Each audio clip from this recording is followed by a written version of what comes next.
Practically দেখছেন যে আমরা ঘরে ঘরে গিয়ে ভোটারদের তথ্য সংগ্রহ করেছি ইতিমধ্যে, এবং এখন রেজিস্ট্রেশন কাজ চলছে পুরোদমে। কোথাও কোথাও দেখা গেছে যে সারা রাত্রই এই কাজটি চলছে। আমরা আশাব্যঞ্জক সাড়া পাচ্ছি যে এদেশের মানুষ ভোট দিতে আগ্রহী বলেই তারা উৎসাহ উদ্দীপনার সাথে এই ভোটার হওয়ার জন্য কষ্ট করছেন।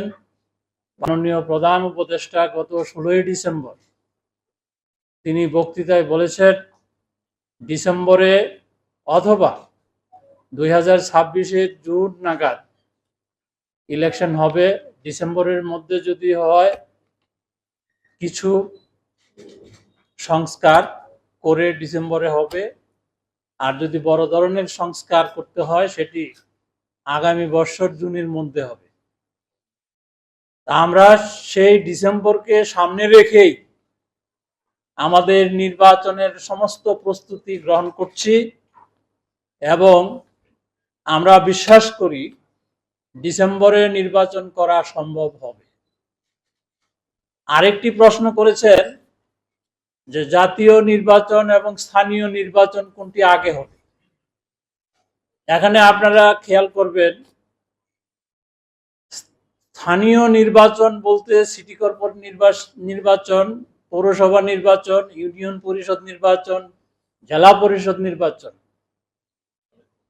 এই সবগুলো নির্বাচন যদি আমরা শুরু করি তাহলে প্রায় 1 বছর সময় লাগবে।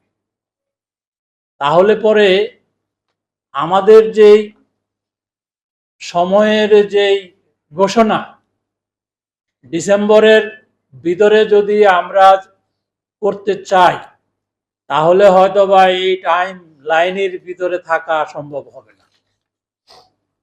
আমরা ডিসেম্বরকে সামনে রেখে সকল প্রস্তুতি সম্পন্ন করছি।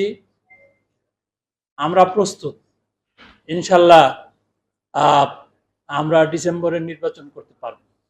আগামী 2-3 মাসের মধ্যে আমাদের আইন শৃঙ্খলা পরিস্থিতি সহ যে প্রশাসনিক যে চেইন অফ কমান্ড, এটি একটি অন্যান্য সময়ের তুলনায় আরো অনেক উন্নতি হবে এবং নির্বাচন করার মতো পরিবেশ আমরা ডিসেম্বরের ভিতরে ইনশাল্লাহ পাব। আসন বিন্যাসের বিষয়টি একটি কঠিন কাজ, তারপরেও আমাদের প্রায় 400-র মতো আবেদন পেন্ডিং আছে। তো সেই আবেদনগুলো নিষ্পত্তি করতে হলে যে বর্তমান যেই বিদ্যমান ডিলিমিটেশন আইন, সেটিকে সংশোধন করতে হবে এবং সেই আইন সংশোধনের উদ্যোগ আমরা নিয়েছি। আইনটা সংশোধন হলে পরে আমরা এই কাজটি করব।